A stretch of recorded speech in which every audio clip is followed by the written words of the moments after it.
भगवान कभी खाली नहीं रखता। दिन बीतते गए, अनीता बड़ी होती गई। उसकी आंखों में सपने थे, मगर हालातों की सख्ती ने उन्हें दबा दिया था। वह गांव की लड़कियों की तरह खेलकूद नहीं पाई, क्योंकि माँ बाप की मेहनत देखकर वह खुद ही गंभीर हो गई थी। एक शाम की बात है, खेत से लौटते हुए रघुवीर के कदम भारी लग रहे थे। उनके माथे पर पसीना था, सांस तेज चल रही थी। अनीता दौड़कर बोली, बाबा बैठ जाइए, मैं पानी लाती हूं। रघुवीर मुस्कुराकर बोले, बिटिया, अब तो ये शरीर भी पुराने बैल जैसा हो गया है, फिर भी जब तक जान है काम तो करना ही होगा। शारदा ने चिंता भरी नजरों से देखा। तुम अब ज्यादा काम मत किया करो रघु, खेत अब छोटा है, बस थोड़ा संभाल लो। नहीं शारदा, रघुवीर बोले, जब तक सांस है मेहनत ही हमारी पूजा है। कुछ ही समय बाद, जैसे भगवान ने परीक्षा लेनी चाही हो, रघुवीर बीमार पड़ गए।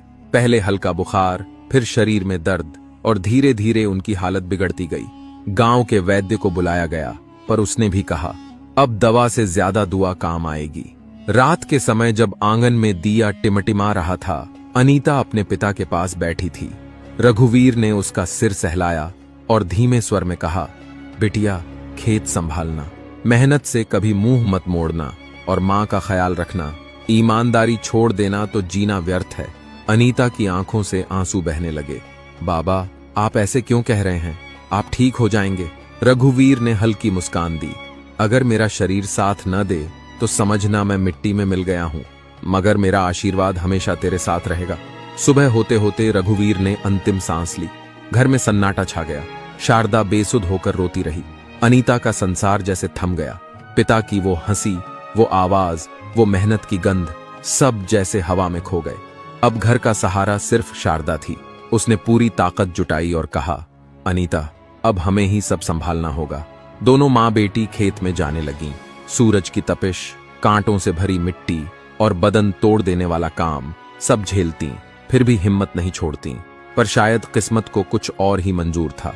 कुछ महीनों बाद शारदा भी बीमार पड़ गई। गांव में डॉक्टर तो था नहीं, बस जड़ी बूटी और दुआ। अनीता दिन रात मां की सेवा में लगी रही। जब मां की सांसें टूटने लगीं, उसने मां का हाथ पकड़कर कहा, मां, मुझे छोड़कर मत जाना, मैं बिल्कुल अकेली रह जाऊंगी।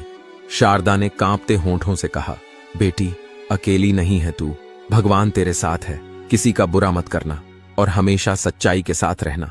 इतना कहकर वह भी सदा के लिए चली गई। अब अनीता सचमुच अकेली रह गई।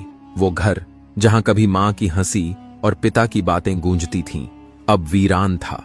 रात को जब हवा दरवाजे की दरारों से सीटी बजाती